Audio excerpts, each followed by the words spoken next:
Hello, guys, and welcome to the second episode of the Zach Jones podcast. In today's episode, we interview Olly Dobson, who famously blew up on TikTok for this video right here. If you're under 35 and live in the UK, here's my advice. Get the out of this country. Everyone's saying this on social media now, and there's a reason for that. This country is and I genuinely can't express how frustrating it is to see my homeland every year go more and more down the But the reality is, this country is inherently flawed in so many ways, politically, economically, and culturally. This country has a huge problem with stagnating wages, a huge problem with inequality, and a huge problem with the cost of living. For the past 15 years, our country has consistently voted in a political party that stand for inequality and the preservation of elites. The lifestyle here just isn't good for your mental health. The majority of Brits hate their job, so we spend most of our time doing something we hate and then blow out on the weekend with a load of booze because our culture apparently is only centered on booze. Now, Olly famously blew up on TikTok for criticizing the UK, how it's depressing, how the cost of living is killing the opportunity for us. And he said famously, if you're under 35, you should seriously consider moving abroad. Now, I watched that, and years later, it's good to see that you're finally in Thailand. How do you feel over there? Yeah, it's funny to know that almost a year ago since I had a bad day from work, came home, ranted on TikTok, and then went viral, that it's kick-started what eventually led to me being able to do what I said I was going to do and what I advised other people to. And yeah, now I am here sitting outside in 28-degree heat in the jungle of Koh Lanta and feeling very content and maybe a little bit smug. That's beautiful, yeah. What were you doing this time a year ago? So this time a year ago, I was working for Reuters, the multinational news company based in London. I was specifically doing financial conferences within the payments industry.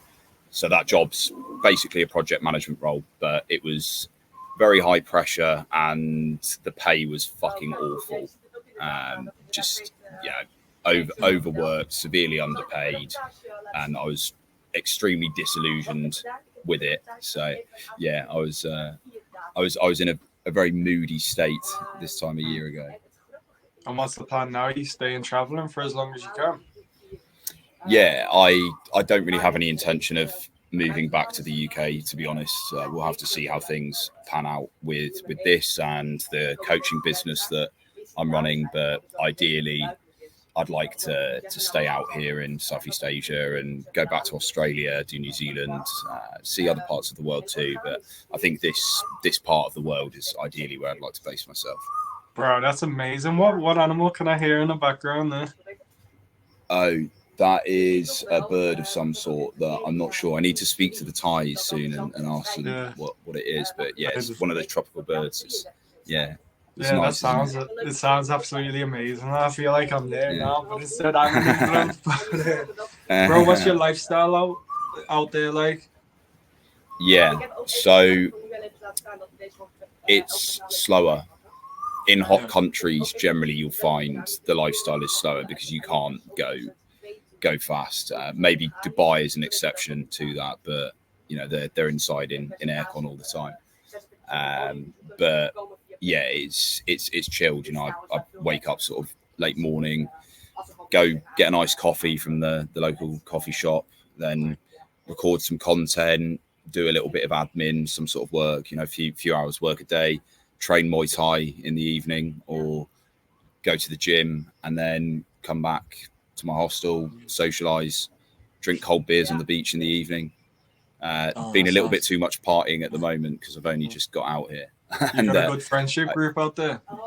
So I'm just in a very social hostel and I've met a lot of people. I have met mates out here as well that I know from home already. But yeah, the hostel that I'm in is incredibly social. And I've been there for 2 weeks now. And, you know, I've met plenty of people outside of the hostel too, you know, like when you come to co-working spaces like this. And I've met people in bars who I've then met other people through that. Like I've started to know some of the expat community here.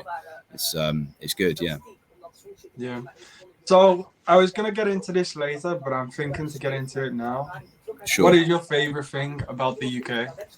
my favorite thing about the UK, our humor is definitely up there. You know, I mean, even out here at the moment, it's about 80% British people in the hostels. Yeah. So there's no shortage of that sort of British familiarity. But yeah, I think our humor is by far one of our strongest things. Like, a lot of other countries just don't get it I or have it in the understand. same way. If you sit and watch the In-Betweeners with someone from the USA, they don't quite understand it.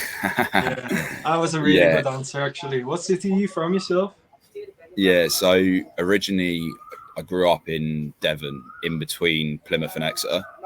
So Exeter was my closest city. But yeah, I've not lived there for about 7 years now. Okay, what was it like growing up there? Yeah, it was quiet. Devon is very peaceful. You know, people go there to raise families, retire. There's not a lot going on, but the air is clean. It's farmers and beaches. It's a slower pace of life actually compared to other parts of the UK, and it's also very friendly. I think because they're primarily rural, small communities, you have more of that familiarity and friendliness. You know, when you're walking down the country lanes, it's very normal to say hello to strangers, etc. That is starting to change a bit now, actually, because there are so many fucking southeasterners that have moved down there, and then they bring that culture down with them, just not acknowledging anyone other than themselves. But yeah, it was nice. It's beautiful in Devon, but it's not great for young people because there's not a lot of work there, and you know, with it being a sort of rural area, sometimes it can be a little bit further behind in the way people view things. There's a little bit more sort of small town ignorance, I guess. But Understood. yeah, that's going to happen in more rural areas, right? So you decided to leave for the city. Where did you go? Yeah, so I moved to Leeds first. My family are Northerners, so they're originally from like Halifax, Bradford, Huddersfield, and Leeds was a city that I'd been to a couple of times, and then I went there and just really liked it. Stayed there for uni, and then since I went to uni, I lived in Leeds, I lived in Melbourne, I lived in Brisbane, lived in the Gold Coast, lived in Cyprus for a bit as well, and then I moved to London for a year and a half. So I've been in a few cities, but Leeds was the biggest chunk. Yeah, I didn't know you'd lived in Australia. How long were you there for? A year and a half. Was it good money out there? Yeah, it is. So I was on a student visa, but I did work alongside it. The money goes so much further there.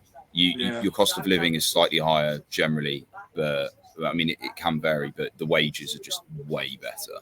Yeah. Way better. Like we're talking double. Yeah. You posted that James Smith video, didn't you? I remember watching that video and I was just mesmerized by it, to be honest. I started looking into Australia right after that.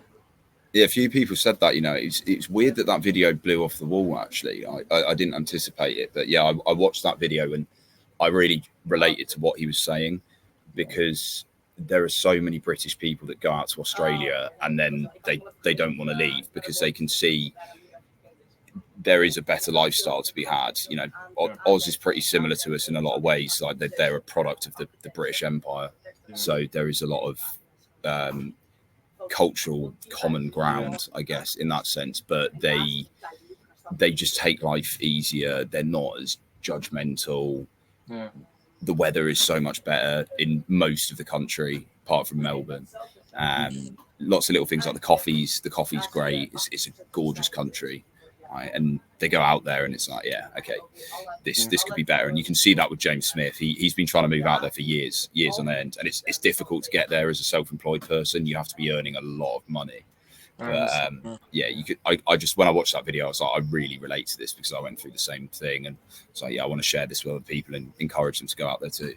Yeah, it's brilliant. It's definitely an experience that everyone needs to have, whether it's Australia, Thailand. It was Mexico for myself, just to travel around, get a new perception on life, so that you're not so stuck in the clouded mentality that you are when you're in the city for too long. Yeah, absolutely. How was Mexico? Oh, I loved it there. Yeah, it was brilliant. brilliant lifestyle. I started a YouTube channel up there, so I was making travel vlogs, trying to be Kurt Gaz, if you know Kurt Gaz. Kurt Gaz, I'm not Kurt familiar. Gaz, Bold and Bankrupt. I was Oh trying to yeah, make a video, yeah. so I was traveling to a new place every day, and it was such a good time. But would you consider South America or Latin America as well? Yeah, I would. One of my best mates is out there at the moment, actually, traveling through South and Central. I think at some point I'll probably do it. Yeah. Yeah. The only thing there is it can be quite dangerous. Yeah, that's the main reservation that I had with it, to be honest. But I mean, there are a lot of digital nomad hotspots out there. But for some reason, I always had more of a pull towards Southeast Asia. Like there's a lot more of this that I want to see first before I go out to that side of the world. But yeah, I'm keen to do it. Yeah, sorry, man. What are you saying? So yeah, what I was going to say is I'm actually more keen to visit North America before South America. Go to the USA. Brilliant. So man, let's get into it. What are the major problems in the UK? What are the major problems? The economy is the main issue, isn't it? Really, the wage stagnation, the inequality is growing wider and wider. You know, we're second to the US on that now. The average UK household is poorer by about £10,000 than comparative households in France, Canada, Australia, Germany, and Germany are in recession as well. And I think a lot of Brits, they just don't realise this. They're not aware of how bad our country is doing compared to other places, because they've just got so used to how shit it is at the moment. The weather is obviously a consistently bad thing too. I mean, don't get me wrong, in the summer, Britain can be fucking brilliant. It can be so much fun. Yeah. But you know, as we saw this year, for example, it just rained and was cloudy the whole time, and I really think that has a major impact on the well-being of the country. You know, if you have an entire year where it's just grey and rainy the whole time, it's depressing. You know, you look forward to that summer, and it's just mere again. So yeah, I think those are the key areas, and I think, you know, British people back home, especially in the southeast, they're really moody, they're really miserable, and pissed off all the time, and again, sort of in denial of it. You're just drinking away your sorrows every weekend to escape it. That whole lifestyle is just not. It's not a country that encourages content with your life. How bad do you think it's going to get in the UK? There's a lot of people are projecting it getting even tougher out here. Yeah, I mean, I'm not an economist, so, you know, any prediction I make wouldn't really be founded on much, only based on like the sound bites of economic commentary that I listen to. But from what I'm seeing, I think it will probably start getting better next year. But how much better that is, I really don't know. You know, we have some very deep-rooted problems that have been caused by austerity and the lack of investment. Brexit has contributed to it, to, you know, the whole issues around working culture in the UK, etc. They're not things that you can just change quickly like that. It takes a long time. And then, you know, the political tensions and the social tensions, that's going to take ages as well. That's something that will take a really long time. But I think once the economy starts performing better and people have a bit more money in their pockets, well, if that happens, then they'll be a bit more content. But yeah, I don't think Britain is going to be a particularly desirable place to live for the next 5 to 10 years. Nice one for that, Olly. I tell you what, it is very expensive, to be honest. It's hard to save money out here, especially when you're trying to buy a house, etc. Oh yeah, tell me about it. Like for millennials and Gen Z, I mean, getting on the property ladder is one of the biggest problems. And we're not alone in that. Don't get me wrong. Like Australia, their property market's fucked. Most Aussies are living with their parents till they're in their like late 20s. New Zealand, similar problem. Canada has got a similar problem. The Netherlands, it's really bad. But you know, we just don't have enough houses built, and we have landlords thoroughly taking the piss left, right, and centre. But nothing really gets done to address it. and it makes life harder. It sort of takes away people's independence, especially when they're young and they want it and need it, I would say too. So you gained a lot of notoriety online for, you know, discussing your problems with living in the UK, especially being a young person.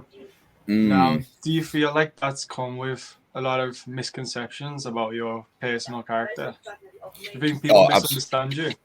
Oh, all the time. Yeah, I mean, I don't read my comments anymore because it's just a fucking cesspit in my comment section, as is the case with any person who has strong opinions and posts them on the internet. But yeah, you know, the main one that I get is obviously because of my accent. I have all these people assuming that I went to private school.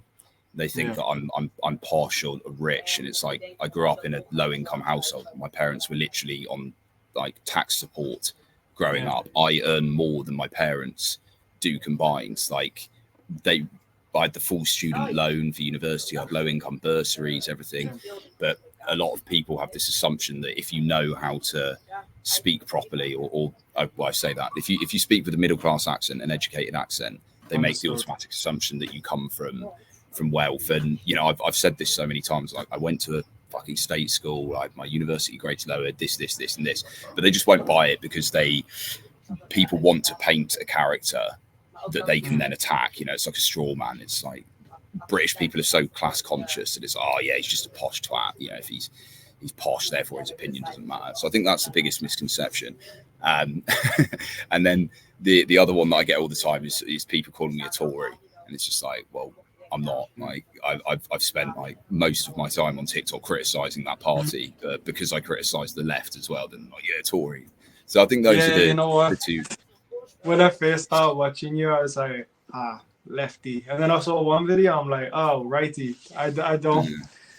Yeah. It confuses people. They don't understand it. It's because they expect you to be boxed in and to think in a group mindset and think in accordance with the same arguments that everyone's saying. And I think this is part of the reason that I get hate, is because people are threatened by that. They don't like it when somebody doesn't neatly fit into a box, and they criticize everything. You know, it's like I will criticize the left and the right. I'll criticize feminism. I'll criticize anti-feminism. You know, the stuff on Israel-Palestine as well. When I spoke on that, it was just you get attacked from all sides when you take the more neutral stance, I guess. It's tough because you're making one video criticizing the monarchy, and you're like, people are like, he's on my side, and then the next video you say something that goes against feminism, and you're just making everyone angry, eh? Yeah, that's basically it. Yeah, and I mean, well, this is the thing. Like you say that it my videos obviously do trigger an emotional response in a lot of people, but you know, fundamentally, where is that anger coming from in the first place with them? You know, if these people are spending all their time scrolling on social media and getting angry, that is a reflection of their own issues that they need to address. And it's exactly the same but worse with the people in the comment section. You know, the people that are in the comment section most often than not are people who lack emotional regulation. They don't understand that they don't have the mindfulness, the awareness to see the reaction they're having. I watched this video. Okay, this thought is now triggered. Now I feel it's like, I'm leaning towards my phone. My heartbeat has gone up. Like I'm feeling hotter. And then before you know it, they've just commented something that is just absolute bollocks, and it's just a reaction. Like, it's the joys of comment sections. Oh man, I get a fair amount of it myself. It's tough, but it's like I can look at it, feel a bit bad, but no, I'm not deleting anything. I'll just get on with it, and I'll have to ignore it if I'm gonna put myself online. You know, you have to, because you know we're not meant to be exposed to so many people, and also to have so many people commenting on us and seeing all those opinions. So you can only take so much of people commenting on you, especially when it's negative, and especially when it's just stuff that isn't true. You know, there are some people who they're just such dedicated haters, which ultimately means they're a secret fan, they're an admirer. But you know, it's bizarre to think about, isn't it, that there are literally people who will come to every single video you do to hate on you. That's their whole purpose, is to be there for that. They want to seek validation by getting a like on their comment, or they just want to be nasty to you. It's a projection to mask their own internal struggle. Fundamentally, would you say you're different off camera? Yeah, in some ways. I mean, because you know, one of the things that you'll see with a lot of my content is people always say like, "Oh, most miserable guy in the UK," and it's like, nah, like you're sitting on social media getting upset about somebody saying things like, you're probably the miserable one. Yeah, but you know, a lot of my content that flies, it is because I'm complaining or criticizing or pointing out issues, and that is a better marketing strategy. It performs on TikTok, at least. Like, it performs well. So a lot of these idiots, they just don't even realize it's like, this is not who I am the whole time. And you know, sometimes there is like performance in it too. So yeah, off camera, I'm not as serious, I would say. I mean, I do incorporate some of the more light-hearted stuff in, but that stuff doesn't perform as well, unfortunately. But yeah, I'm a lot more light-hearted. I'm a lot more jokey. I'm not as argumentative either. Like, I think I always say this week, it's probably a bit of an egotistical thing to say, to be honest, but I do believe that a lot of people that give me shit online, if they actually met me in person, they would have a completely different opinion of me. It's probably true, to be honest. Yeah, because not many of them will be confrontational either. But did you leave your job to go to Thailand? I left my job a while ago, so I officially left in November, but I'd been signed off work for 6 months before. I burnt out 3 times in London, and just got to a point where physically and mentally couldn't bring myself to do the job. Like, I was really not in a good way. I couldn't sleep. I was having heart palpitations. My skin was flaring up. I was chronically stressed, and severely depressed as well. I couldn't hack it anymore.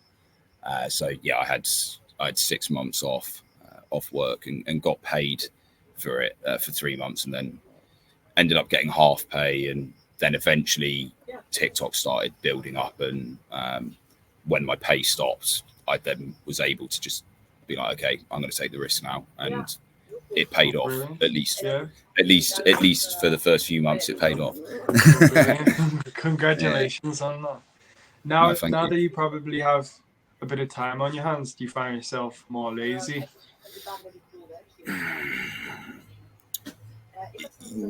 Yes and no. So here I do, because it's warmer and the lifestyle encourages it. But back home, no. My solution to the British winter was to just fucking knuckle down and get on with things. You know, I started building my coaching business. I started growing YouTube, Instagram, and TikTok. I was working probably 10 to 12 hours a day, Monday to Friday, and then a few hours on the weekend as well. I really went for it because I was motivated as well. You know, one of the biggest problems that I had working for my former employer was I simply did not give a fuck about what their goals were. I could not give less of a shit about bankers and payments and financial technology. It just doesn't interest me in the slightest. But I had to pretend that I did. And then also knowing that sort of my labor, the time that I was committed, was done for a fraction of the actual revenue that I was generating the company. I was just completely disillusioned with it. But now the work that I'm doing is in line with my values, what I want to do, the visions that I have for myself, and the people that I want to work with. And that is so much more motivating and inspiring. Yeah, that's very interesting, man. Thanks for sharing that. You go to your TikTok, you see leave the UK if you're under 35, and then you go to your Instagram and you're talking quite a lot about dealing with depression, anxiety, and how to Yeah, overcome struggles in your life. Why is your yeah, Instagram content so different to your TikTok content? yeah. Because my Instagram is essentially a shop front for my business, whereas TikTok is more the influencing. So they're slightly different. I mean, I do talk about mindset and mental health on TikTok, and But I do have a second. I have a second TikTok as well that is specifically focused on that stuff. yeah, And when I started TikTok, it was only about mental health and mindset, yeah, but the content that performed best for me and the stuff that really took off was the social commentary yeah, and the political stuff. So I do that on there because that's what brings in the revenue, and yeah, there is an element of interest in it as well. But the Instagram, what I'm actually motivated for, and working with yeah, people, the coaching, it's a slightly different thing. And you'll see it with my YouTube as well. They're the YouTube and my Insta are a bit more aligned. yeah. Do you like helping people dealing with mental health issues? Yeah, I do. You know, that's the core motivator. TikTok, to an element, is sharing the knowledge I've acquired, and I do that because I want to help people. But you know, fundamentally, the driver behind my coaching business is the fact that I personally have gone through a 7-year battle with depression and anxiety, suicidality, and I've seen so many other young men go through it and not be helped properly, have shit advice, and you know, for some of them, unfortunately, it did end up in them taking their own lives, or they've just got stuck in the rut and they haven't been able to get out of it. Yeah, Some really smart and ambitious people as well, you know, who have real potential. They can really bring something to this planet, and yeah, I want to help those people and work with them. You know, I think it's important for men to stick together and have that community and motivate each other, and you know, provide that mentorship to those that need it. yeah.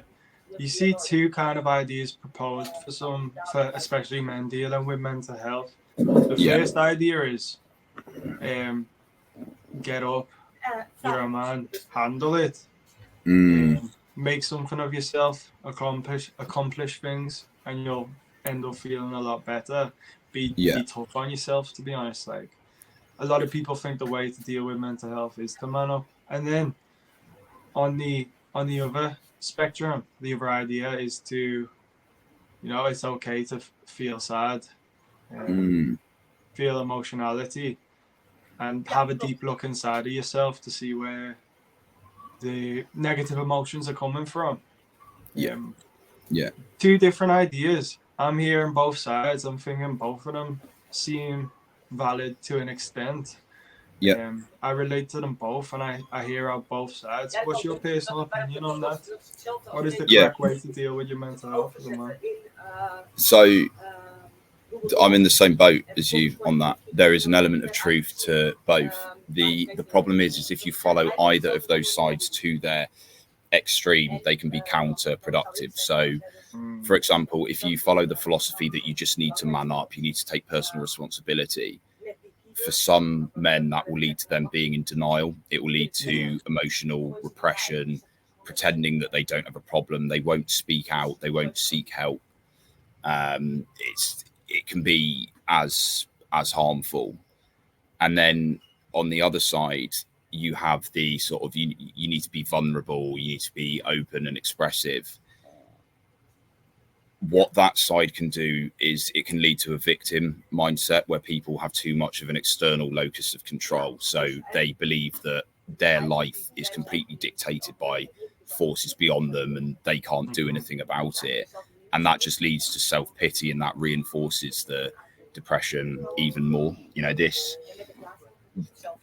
and this is particularly problematic for a lot of men. Not all men. There are always exceptions on both yeah, sides. Blah blah blah. But what a lot of men find is the approach I just spoke about, the sort of vulnerability and yeah, like support and therapeutic approach. It doesn't help them with depression because that model is more female orientated. yeah, It's the If you look into the research, you can see that generally in female depression, the solution tends to be more about sort of making the woman feel loved and listened to and heard. You know, when women have problems, they talk about these things together, and it's a lot more of a sort of communicative and empathetic thing. Whereas men generally tend to respond better to having practical solutions.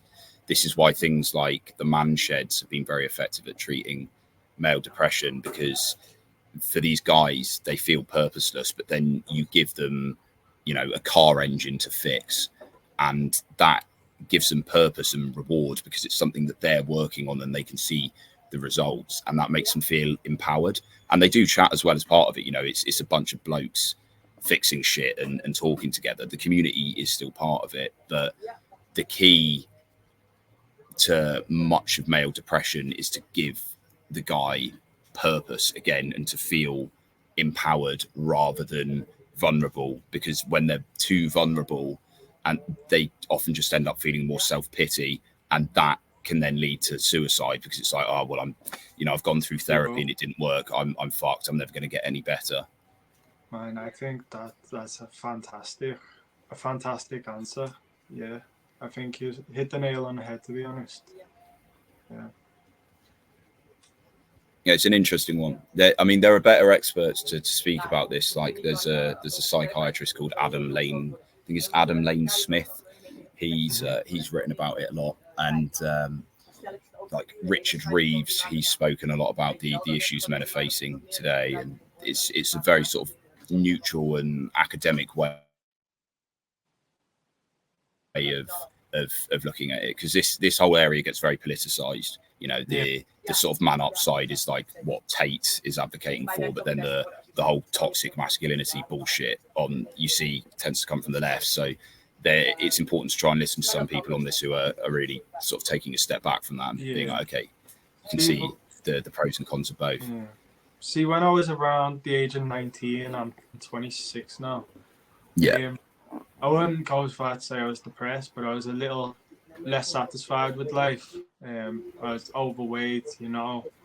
I didn't get as much attention as my friends, and I just felt a bit hopeless. I had all these ideas of what I wanted to do in life, but never went for them.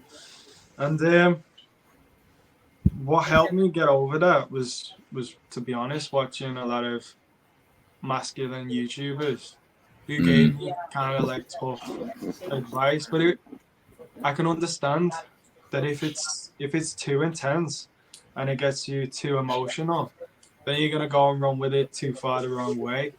But what helped me was watching a lot of masculine influences and giving honest advice of what you need to do to get out of certain situations.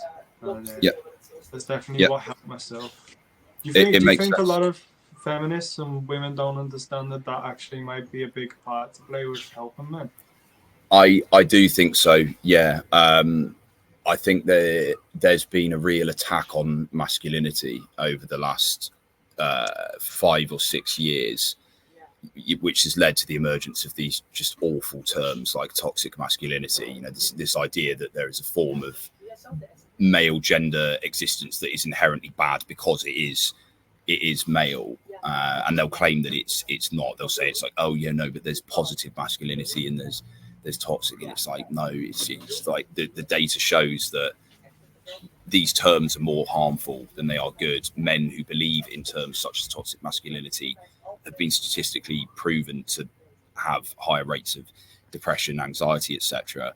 But the politics is in the way because it's so caught up with the gender identity debate. And you know, I think essentially what you've had over the last few years is you've had the left saying that men need to be more effeminate, and then the right saying like, no, men need to be like dicks, basically, like really traditional, and like just deny any problems we've had. But the reality is it's somewhere more in the middle. But generally, for most men, encouraging a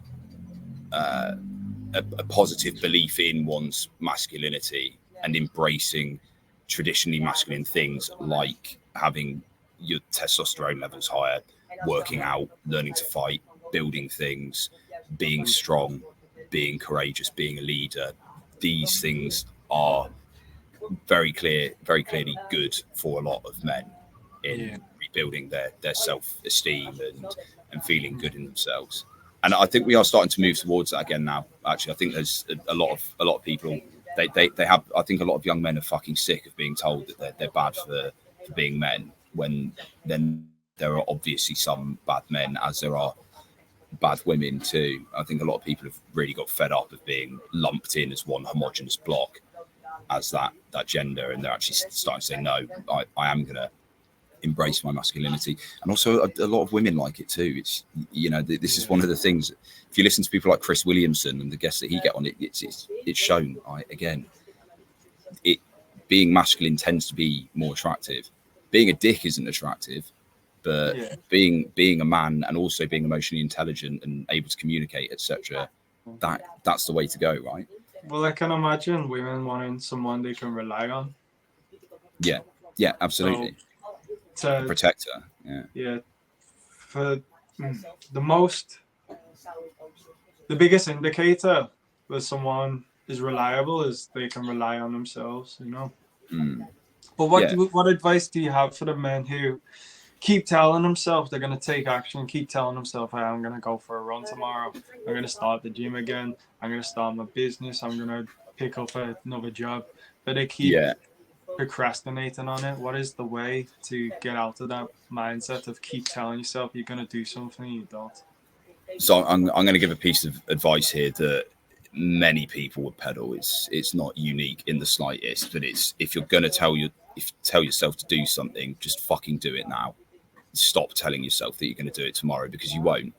The more you do that, you form the habit of lying to yourself, and then you feel worse when you don't do it and you don't take the action. Like if you want to do something, start doing it now. It can be a really minor step as well. You know, for example, you know, you're going to build a business, right? Okay, just open up a Google sheet and start writing down a rough idea of who your key client is going to be, who is your ideal avatar, who is the buyer, and then a rough idea of what your value proposition is. Something simple as that. You know, it could be 20 minutes. If you're going to go to the gym, go and do a shorter session, or just go for a run, or do some push-ups now. Like the more you delay it, the more likely you're not going to do it. Thanks for sharing that. I hope someone hears that advice. Sorry, man. What are you saying? That's all right. No, that's it. Yeah, I hope someone hears that advice and starts to take action, whether it be on their business or in the gym. So, man, thanks for the chat today. You month in Thailand, then you go on to Malaysia. Do you want to somewhat settle down somewhere, or do you just want to spend a month here and there everywhere? Yeah, so I think eventually it will get to a point where I want to have more of a base, right? For now, I'm keen to tie in exploring with having a base. You know, I've been in the same place for a while. Sorry, I can hear there's something going on. I don't know if it's really loud. It's all right, man. It's all good. But yeah, for now, I want to sort of hop around, go to some new countries, meet people, experience new things. I might come back to Thailand again. You know, I'm very familiar with Thailand already, and I love it here. I think it's a great country. But eventually, I want to settle. I think for me, ideally, what I want to have is get into a position where I've got a property in Europe and a property out here or in Australia, so that I can just follow the sun all year and avoid winters. I respect that, man. I respect that. Well, best of luck in the year 2024. It's going to be a very interesting one for you, my man. Yeah, we'll have to see how it goes. You'll smash it, man. You'll smash it. Okay, guys, that's the interview for today. The second episode of the Zach Jones podcast. Go follow Olly Dobson on social media. What's your handle, bro? It's at Olly_Dobson for TikTok, and then I have my link tree in there where you can find all of my other socials and my coaching business. Brilliant, man. Brilliant. Well, thank you for sharing everything today, and take care. And that's that, guys, the Olly Dobson interview. Now, guys, if you like this video, don't forget to hit the like button, and look forward to seeing you in the next one. Take care.